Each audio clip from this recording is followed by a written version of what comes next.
Blake Lively's cast members are finally breaking their silence, and the way they're distancing themselves from her alleged manipulation doesn't look good at all. First, Colleen Hoover appeared to switch sides, and now Brandon Center and Isabella Ferrer are noticeably keeping their distance. The message is hard to miss. The deeper the situation unfolds, the more it seems they're realizing they backed the wrong person. Blake's once untouchable Golden Girl image is rapidly unraveling right in front of us. So let's dive in and break down exactly what's going on. You were talking about the movie It Ends With Us, which has turned into a big major story between Blake and Justin. I'm wondering what you're thinking about that, processing it, navigating it. It doesn't involve you, but because you're in the cast, Right off the bat, let's talk about Brandon Center, the actor who plays Atlas in It Ends With Us, the childhood sweetheart of Blake Lively's character Lily. Recently, Brandon was out promoting his other project, 1923, clearly enjoying his moment, when the inevitable question came up. What does he think about the Blake Lively and Justin Baldoni scandal? And honestly, the way he handled it was Olympic-level dodging. He went out of his way to avoid a direct answer, tossing out vague lines like, "I just want people to remember why we made the movie," followed by a lot of filler talk. People quickly picked up on the fact that when someone dodges a question that hard, it usually means they're trying not to slip up or reveal where their true loyalties really lie. Why we made the movie in the first place and what it stands for, and just keeping the focus on that. Like that movie meant so much to me, and I have someone very, very close to me in my life who's gone through what Lily's going through for a long time, and I've been on the front lines helping her navigate that space. So that movie meant a lot to me, and it means a lot to her, this person in my life, and it was one of the reasons that me doing that film gave her the strength to change her life. So like, you stay focused on that. Yeah, it means a lot to me. So it's unfortunate that things get taken away from what the ethos of that thing is, and it gets convoluted. And I just want to remind people of why that thing. I get that. First off, isn't that exactly what Justin Baldoni has been focused on ever since he acquired the rights to the book? Even at the movie premiere, while much of the cast, Brandon included, was decked out in florals and seemingly riding Blake's coattails instead of highlighting the film's deeper message, Justin stayed locked in on the mission. He didn't let being sidelined, ignored, or having the rest of the cast turn their backs on him sway his focus. Now, Brandon's comments come across like a twist on Justin's words, when in reality, he's just repeating what Justin has been saying from the start. This movie was meant to create real, meaningful impact, especially for people who have experienced domestic violence. That matters. None of it. That's not why we're in the business. That's not why the three of us are in this business, is to attend a premiere like that and be celebrated. We're in this business because we're artists. And we believe in what we do, and because we want to create art that touches people's hearts and souls and can move people. And that's what we did. That's what you both did. And I believe that will follow each of us, and that truth will prevail, and that light. So after sides were chosen, the drama exploded and the damage was already done. The cast suddenly seemed to remember the movie's true purpose, the very thing they appeared to ignore while helping Blake promote her overpriced, underwhelming shampoo. Thankfully, Gail King stepped in and cut straight through the noise, addressing the question head-on. When she directly asked whether he was Team Blake or Team Justin, his response spoke volumes. And trust me, it didn't stop there. Things only continued to escalate after that moment. At this point, you're Bennett. You said, "I'm not in it," but are you Team Blake or Team Justin? He said, "I don't speak English, Gail." I'm team It Ends With Us. And he's Team Taylor and Paramount Team Plus. Taylor. Yeah. Got a little nick on his knuckle there. No. Congratulations. Yeah. He said it. He said, "I am Team It Ends With Us." And that statement alone says everything. It shows that the entire cast has quietly shifted their stance. While they're not outright declaring support for Justin, taking a neutral position is the safest and most politically correct move. ironically, the exact approach they should have taken from the start. To really understand how significant this shift is, let's rewind. Back in December 2024, Brandon Center was openly backing Blake, even reposting her legal complaint against Justin Baldoni on Instagram with a heart emoji, essentially signaling to the public to believe Blake without question. Fast forward just a few months, and that support has gone completely silent. The sudden change has left many people wondering what happened behind the scenes, and why Brandon, once firmly in Blake's corner, now seems determined to keep his distance, and accused director Justin Baldoni of assault and orchestrating a smear campaign. At the time, Brandon shared Blake's complaint on Instagram and tagged her with a heart emoji, making his allegiance unmistakably clear. That moment perfectly captured Hollywood's fast-switching nature. Early on, nearly everyone rushed to Blake's side, the bigger star with more power, because supporting her accusations against Justin felt like the safest, easiest move. But as more details and evidence began to surface, public opinion shifted, and people started realizing that being a beloved actress doesn't automatically make someone truthful. As the facts unfolded, even her own co-stars appeared to reconsider whether they had jumped to conclusions too quickly. That's why Brandon's current, carefully worded response, now completely free of heart emojis, is so revealing. And this brings us to Hollywood's favorite move, the so-called neutral stance. Staying neutral often really means waiting to see who comes out on top before fully committing. With cast members reportedly reading Justin's lawsuit and navigating serious legal territory, many are now treading carefully, trying not to damage their own careers. Still, Brandon's earlier support hasn't disappeared. Once you take a public stance, there's no erasing it in the court of public opinion, and his actions will continue to follow him. People are already asking why he so publicly joined in tearing down someone who may have been innocent. And Brandon isn't the only one quietly backing away. Isabella Ferrer, who plays young Lily, is also beginning to create noticeable distance. Film has also gone noticeably quiet. At first, she seemed to follow Blake's lead, but she's no longer publicly waving Blake's flag. And when people start quietly creating distance, it usually signals they know something the rest of us don't. Isabella has been a key name in this scandal, appearing in both Blake's and Justin's lawsuits.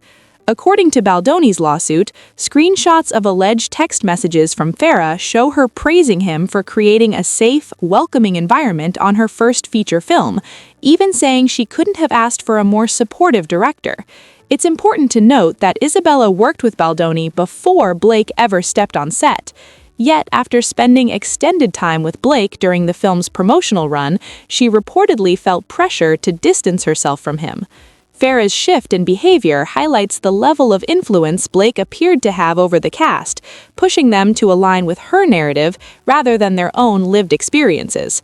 In fact, on the day of the It Ends With Us premiere, Ferrer openly admitted in an interview that she was starstruck just being in Blake's presence, something that becomes even more telling when you look at how her tone and actions changed afterward. That day, the floral dress, the stacked bracelets, even the shoes, all reportedly chosen by Blake, further underscored just how deeply Isabella had absorbed her influence.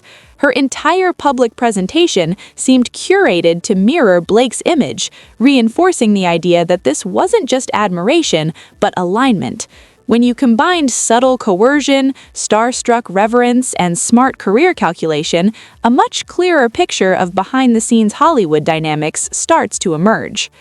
The cast's collective shift from loud support to cautious neutrality doesn't necessarily signal a sudden moral reckoning.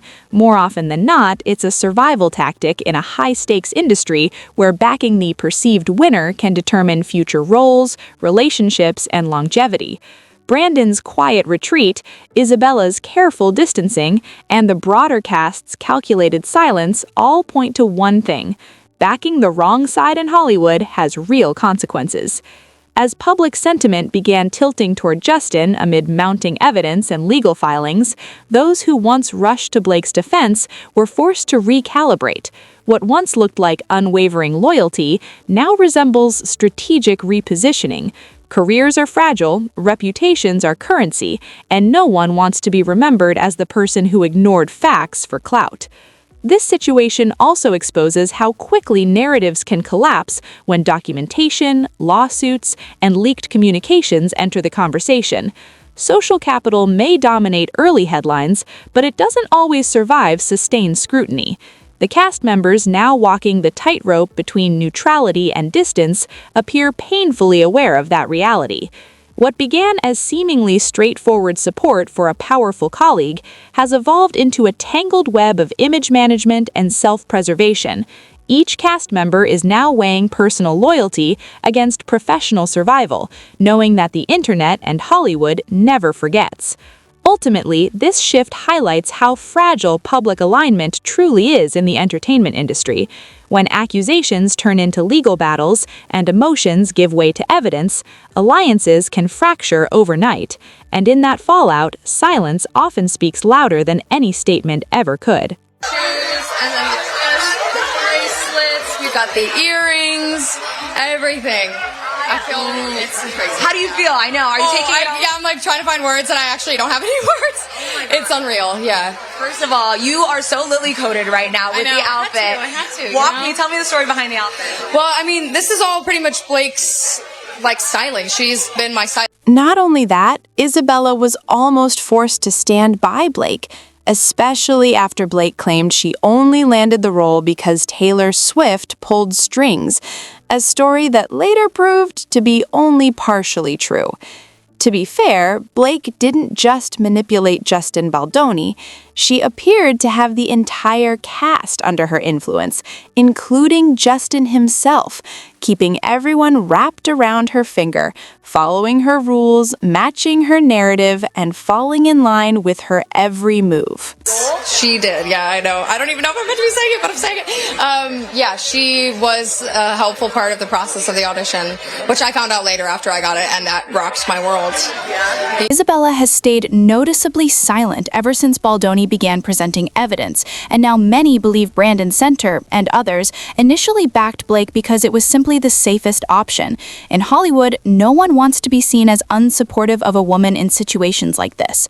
But as the narrative grows more complicated and less black and white, Brandon appears unwilling to go down with the ship. Glenn's interview also exposed just how much influence Blake wielded over the cast, far more than anything Justin could ever offer their careers. In fact, the reason Blake was able to get away with so much may be because Justin understood the professional consequences of pushing back. This power imbalance helps explain how Ryan Reynolds ended up reenacting his version of the rooftop scene in the first place. Going against Blake meant going against Ryan Reynolds and Taylor Swift, two people with the power to make or break careers, which is exactly why she pulled them into the situation. So when insiders say cast members are waiting to see how this plays out, what they really mean is they're trying to stay in Hollywood's good graces. Defying the machine without backup is career suicide, and honestly, it's hard to blame them. Hollywood doesn't reward loyalty the way outsiders think it does. History has shown that crossing the wrong people can come with serious consequences. But Blake's world now appears to be cracking.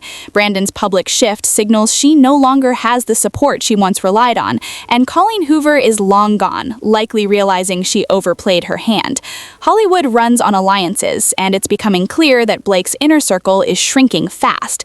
This is only the beginning of the fallout. Brandon and Isabella's quiet moves have set the tone for what's coming next, and now even Blake Lively's publicist, Leslie Sloan, has reportedly requested distance, marking another major crack in the facade from this messy lawsuit, realizing it could seriously backfire on her. While it's too late for Leslie Sloan to officially step away, she knows the trajectory isn't in her favor. For context, her involvement came to light through Baldoni, who alleged that she masterminded much of Hollywood's elite behind-the-scenes strategy, cleaning up PR disasters and manipulating narratives to protect her clients. Reports claim she orchestrated cover-ups for Blake, silenced whistleblowers, and attempted to discredit Justin Baldoni, all to preserve Blake's public image. Leaked emails and messages allegedly show Sloan actively trying to frame Baldoni while keeping Blake untouchable. An anonymous insider even claimed she executed these plans knowingly and without hesitation. This coincided with Baldoni beginning to face negative press, something highlighted in his lawyer's filings, suggesting that the smear campaign against him had been in motion long before major media outlets reported on it. Sloane's influence was both extensive and ruthless, yet now she reportedly wants to distance herself from Baldoni's case, realizing that continued association with Blake could personally harm her reputation. Unlike other cast members who can quietly retreat or stay neutral, Sloane doesn't have that luxury. She remains a central figure in the lawsuit, required to testify and fully exposed to the legal fallout. To spend the money Blake had paid her to cover legal fees, a sum she is now demanding Justin Baldoni reimburse. As more evidence emerges, it's becoming undeniable that Baldoni was strategically set up, with the true masterminds being Blake and Sloane. Despite relentless attacks and false accusations, Justin has stood firm, refusing to become another casualty of Hollywood's power games. Meanwhile, as cast members quietly distance themselves from Blake, public opinion is increasingly shifting. Her claims are looking more and more suspect, especially as the manipulation by her and Sloane comes to light. In an attempt to regain control, Blake and Ryan Reynolds scrambled to have Justin's $400 million defamation lawsuit dismissed, filing motions to sidestep the growing heat. But at this stage, such moves appear desperate and unlikely to succeed. The silence of Isabella, Brandon's withdrawal of support, and Sloane's desire to step back all point to cracks in Blake's previously assumed dominance. The fact that those who once aligned with her are now pivoting highlights just how fragile Hollywood alliances really are. Blake's influence over the cast was never just professional, it was strategic, designed to ensure anyone who opposed her risked alienation from major players like Taylor Swift and Ryan Reynolds, whose power can shift careers overnight. This prior control explains why many cast members initially stayed quiet, carefully calculating their next moves to avoid the fallout from public dissent. Now, Brandon's and Isabella's shifts are emboldening others to reconsider their positions, gradually revealing the broader network of influence Blake wielded. Leslie Sloane's role as a manipulator and fixer for Hollywood's elite further underscores just how extensive and ruthless Blake's reach really was, shows just how meticulously Blake's team operated to protect her image, suppress opposition, and control the narrative. Yet the revelation of Sloane's involvement proves that even the most skilled PR operatives cannot completely shield clients from accountability once evidence comes to light. As the public becomes increasingly aware of these dynamics, perceptions are shifting, Blake's prior claims are being questioned, and the credibility of those who initially supported her is under scrutiny. The attempts by Blake and Ryan to dismiss or undermine Justin's $400 million defamation lawsuit now read less like calculated legal strategy and more like reactive measures, signaling vulnerability. Every new development, from shifting cast alliances to emerging evidence, highlights the complexity of Hollywood's power structures and the high stakes for anyone caught in these disputes. Justin's persistence in exposing Blake and Sloane's strategies underscores the courage required to confront systemic manipulation, revealing the tension between personal accountability and entrenched industry politics. As the fallout continues, it's becoming increasingly clear that the networks Blake relied on for protection are faltering, leaving her exposed. Public sentiment, legal momentum, and the calculated moves of insiders like Brandon, Isabella, and Sloane are converging to challenge her narrative, gradually revealing the full extent of manipulation behind closed doors. What initially appeared to be isolated disputes has now escalated into a wider reckoning with Hollywood's inner workings as alliances unravel and orchestrated PR campaigns are laid bare. And the steadfastness of those targeted, like Justin Baldoni, shows that in Hollywood, power is as much about perception as it is about reality. When public perception shifts, carefully constructed facades can collapse almost overnight. As this drama continues to unfold, Blake and her team are facing mounting challenges that could ultimately redefine reputations and reshape the entire narrative, proving that the consequences extend far beyond individual lawsuits and will have long-lasting effects on everyone involved. Blake reportedly tried to take a bite at the apple, attempting to get either the entire complaint or parts of it dismissed, But legal experts don't see dismissals happening at this stage. She may not fully grasp the gravity of the situation, having acted as if she could dictate who gets to question her. At one point, she even suggested she might refuse to sit for a deposition if Justin's attorney, Brian Friedman, was involved. Newsflash, that's not how the legal system works. Her latest attempts at control are being widely mocked by experts, making it clear that no judge would entertain such nonsense. Her efforts to dominate the process are not only failing, they're actively backfiring, further exposing the cracks in her carefully curated image.